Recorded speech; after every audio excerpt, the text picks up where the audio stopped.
सुरजीत जी। राधे राधे महाराज जी। राधे राधे महाराज जी। महाराज जी, प्रश्न बहुत बार आता है कि हमने सबके साथ अच्छा करने की कोशिश की, मदद की, बट बदले में हमें ये मिला वो मिला और नफरत ही मिली। हम ये कहते हैं कि हम किसी के साथ अच्छाई का बर्ताव करते हैं तो हम बदला क्यों चाहें? भगवान ने हमें अच्छाई करने का गुण दिया है तो हम दूसरों के साथ अच्छाई करें। नेकी कर दरिया में डाल। हम ये क्यों देखें कि हम उसको पानी पिलाए, वो हमको थैंक यू बोले, वो हमें धन्यवाद बोले, वो हमारे साथ अच्छा आचरण करे। उसका बुरा स्वभाव है, वो बुरा आचरण करेगा। मेरा अच्छा स्वभाव है, मैं अच्छा आचरण करूंगा तो मुझे कभी दुख नहीं होगा और हम महान बन जाएंगे। हम लोग इसी में गिर जाते हैं कि हमने इसके साथ अच्छा व्यवहार किया, या हमारे साथ बुरा कर रहा है तो फिर हम उसके साथ बुरा व्यवहार की बात सोचने लगते हैं, तो हम अपनी अच्छाई से गिर जाते हैं। सोचते हैं भगवान तुम्हें देख लेंगे, इतना तो आ ही जाता है ना दिमाग में। अब हम गिर गए अपनी अच्छाई से। अच्छाई तो अच्छाई ही रहनी चाहिए, अच्छाई में बुरा।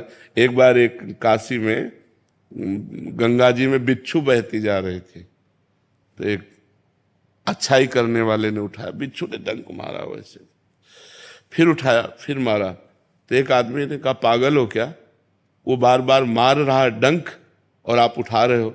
बोले ये उसका स्वभाव है, बिच्छू का स्वभाव है डंक मारना, और मेरा स्वभाव इसे बचाना, मैं इसे बचाऊंगा। और बाहर एक बार कर दिया। तो ऐसे जैसे गलत स्वभाव के लोग हैं, अब आप अच्छा बर्ताव करेंगे तो वो बेचारे करें क्या? उनके पास सामग्री इतनी है, वो आपकी अच्छाई का उत्तर बुराई से देंगे। आपको चाहिए अपनी अच्छाई बचाकर उनकी बुराई को वापस कर दें। वो बुराई आप पर हावी ना हो पावे, आप पर प्रभाव ना डाल पावे, तभी अच्छाई रहेगी। और ये तब हो सकता है जब हम भगवत भाव से करें।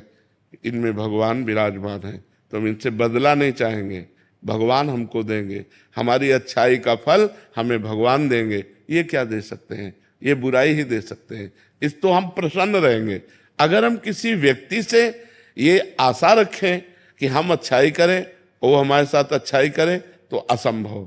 ये कलयुग है, यहाँ कपट छल, मतलब अगर आप उनकी ऐसी परिस्थिति में जब कोई सहयोग नहीं दे रहा, सहयोग दे दिया और उसको पता चल गया कि आदमी तो सरल स्वभाव का दयावान है, तो वो आपको नष्ट करने की भी सोच सकता है कि इसको फंसा लो। वो ये नहीं सोचेगा कि जब कोई साथ नहीं दे रहा था तब इस व्यक्ति ने साथ दिया, मैं कृतज्ञता प्रकट करूं। नहीं, आज का समय ऐसा नहीं। आपको बेवकूफ माना जाएगा, आप ज्यादा उदारता दिखाएंगे और ज्यादा सहयोग करेंगे तो माना जाएगा कम बुद्धि का आदमी। जी महाराज जी यही बोलते हैं। हाँ और जो छल कपट बेईमानी करे, बोले बड़े प्रवीण आदमी है। आज सम्मान किनका होता है? दंभी, पाखंडी, छल कपट का। और सत्य से चलोगे तो बुद्धू कहे जाओगे। दूसरे को जरूरत पड़ी, अपनी जेब से निकाल के दे दिया। दूसरा भूखा है, अपना भोजन दे। इसको भगवान आदर देते हैं।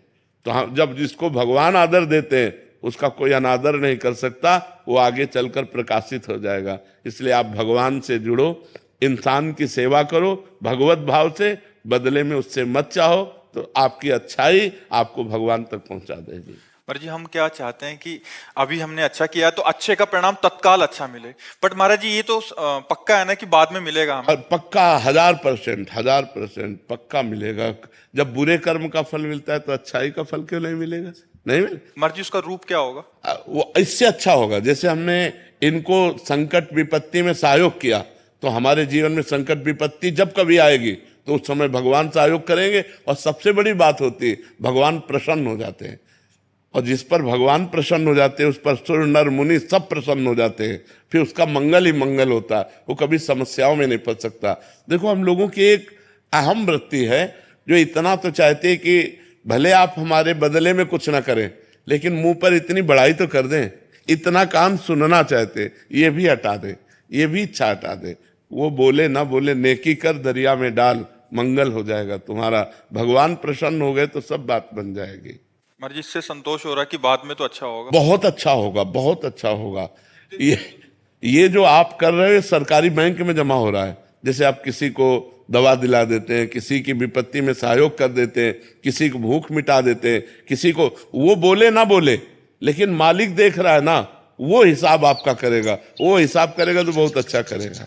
इसलिए हमें संसार से नहीं, संसार के मालिक से जुड़े रहना चाहिए और ये सब कार्य संसार के मालिक को समर्पित करना चाहिए कि आपकी प्रसन्नता के लिए मैं कर रहा हूं, बढ़िया बात बन जाएगी। वही कार्य कर्म बन गया और वही कार्य कर्म योग हो गया। जो भगवान को समर्पित कर दिया गया वो कर्म योग हो, कर्म योग भगवान की प्राप्ति कराता है। और जिसको भगवान मिल गए तो फिर क्या दुर्लभ रह गया, सब आनंद मिल जाते हैं। कवित्री डॉक्टर शुभम त्यागी जी। राधे राधे महाराज जी। राधे राधे महाराज जी। महाराज जी, इसी को हम दूसरे ढंग से, महाराज जी ये तो हो गया अच्छाई करने वाला, इनका प्रश्न है अभी दूसरे ढंग से महाराज जी इसको। महाराज जी सरल, जो आपने अभी बताया महाराज जी, सरल सीधे व्यक्ति को संसार में कष्ट सहने पड़ते हैं, पर चालाक व्यक्ति संसार में सुख पाता है, सफल हो जाता है। नहीं, महाराज जी, सफल नहीं होता, ये गलत शब्द है। सफल नहीं होगा कभी। कोई चालाकी से सफल हो सकता है। रावण जैसा कोई चालाक पुरुष था, सब विद्याओं का ज्ञाता, परम चालाक था। कालनेमित से बढ़कर कोई चालाक था? पूरी संजीवनी बूटी जैसी ही द्रोणागिरी में हर औषधि को कर दिया और साधु बनकर बैठ गया। हनुमान जी ने मार डाला, राम जी ने रावण को मार डाला, रहा न को कुल रोवन यारा। चालाक पुरुष सफल कैसे हो सकता है? नहीं, सीधा सरल पुरुष कष्ट पा सकता है, पर सफल सीधा और सरल सच्चाई पर चलने वाला हो। जैसे धर्मराज युधिष्ठिर बिल्कुल सीधे थे, यहां तक इतने सीधे थे कि युद्ध क्षेत्र में कल कौन सी रणनीति है वो जाके दुर्योधन सीधे पूछ लेता था। भ्राताश्री कल कौन सा चक्रव्यूह रचना है, तो वो बता देते थे। इसीलिए भगवान दो बैठक करते थे, एक युधिष्ठिर के साथ और एक युधिष्ठिर से अलग। युधिष्ठिर के साथ जो बैठक की वो चक्रव्यूह रचना ही नहीं होगी, क्योंकि वो दुर्योधन को पता हो। इतने सरल थे कि वो आके पूछ लेते, वो पूरी बात बता देते थे। तो आप देखो विनाश किसका हुआ? चतुर चालाक, जिसके साथ शकुनी, दुशासन, कर्ण, दुर्योधन के साथ इतने चालाकी की हद थे ये लोग। तो क्या ये लोग सफल हुए? नहीं, सफल हुए सीधे साधे युधिष्ठिर जी महाराज, और नाश हुआ उन चालाक पुरुषों का। तो चालाक पुरुष तुम्हें सफल होते नजर आएगा, लेकिन सफल नहीं हो सकता। सीधा साधा पुरुष तुम्हें दुख भोगते नजर आएगा, लेकिन वो दुख भोगेगा नहीं, आगे चलकर वही विजय को प्राप्त होगा। थोड़ी यात्रा ऐसी है जिसमें संशय हो सकता है देखकर कि बेईमान, दुष्ट, चालाक, कपटी पुरुष उन्नति को प्राप्त हो रहा है और धर्मात्मा, ईमानदार दुख को प्राप्त हो रहा है। थोड़ी देर की यात्रा है, लेकिन परिणाम में जो सही चल रहा है उसका सही परिणाम होगा और जो गलत चल रहा है उसका गलत परिणाम होगा, पक्का। आज तक की पूरा सृष्टि का विधान ऐसा है। जी जी महाराज जी, लेकिन ट्रांसफर पोस्टिंग में कई बार चालाक लोग अच्छी जगह ले जाते हैं और सीधे सरल लोगों के ट्रांसफर कहीं भी नहीं ऐसा। वो देखो, दुर्योधन राजा बना कि नहीं बना? दुर्योधन राजा कुछ दिन के लिए बना कि नहीं बना, लेकिन 100 भाई मारे गए। असली में राजा हस्तिनापुर के महाराज युधिष्ठिर ही बने।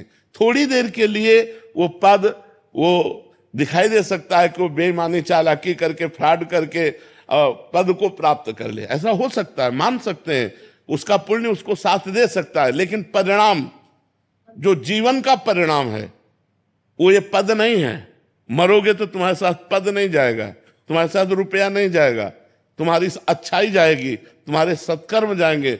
और ये पक्की बात समझ लो कि जनता मूर्ख थोड़ी देर के लिए बन सकती, लेकिन जब आपके आचरणों का, और भगवान ऐसी बुद्धि भ्रष्ट कर देते हैं कि खुला आचरण, उसकी गंदगी सामने आ जाती है। आदमी की इज्जत चली गई तो किस योग रह गया? तो ये पक्का समझ लो, अच्छा पुरुष और धर्मात्मा पुरुष दुखी हो सकता है, लेकिन हार नहीं सकता। विजय को वही प्राप्त होगा। यत्र योगेश्वरा कृष्णो यत्र पार्थो धनुर्धरा तत्र श्री विजयो भूतिर ध्रुवा नीतिर मतिर्मम। ये निश्चित बात है, जहां धर्म है, जहां भगवान है, वहां विजय जरूर होगी। थोड़ी देर के लिए, अब जैसे 12 वर्ष का वनवास, 1 वर्ष का अज्ञातवास महाराज युधिष्ठिर को हुआ, इतने धर्मात्मा होते हुए, और ये दुष्ट लोग मौज उड़ाते रहे, लेकिन परिणाम में महाराज युधिष्ठिर ही चक्रवर्ती सम्राट बने और 100 के 100 कौरव मारे गए। तो इसलिए हमें अपने मन को धर्म में ही लगाना चाहिए, चाहे थोड़ा दुख मिले, थोड़ा उन्नति कम दिखाई दे, लेकिन आगे चलकर वो उन्नति को प्राप्त होगा। धर्मात्मा दीपक की तरह जलता है, पर वो जलता रहता है, और अधर्मी हाइलोजन की तरह जलता है पर फ्यूज हो जाता है। वो एकदम चढ़ा और एकदम फ्यूज हो गया, एकदम नष्ट हो गया। धर्मात्मा पुरुष दीपक की लौ की तरह जलता रहता है और अपने घर को प्रकाशित कर देता है। इसलिए धर्म से चलो, भगवान का आश्रय लो।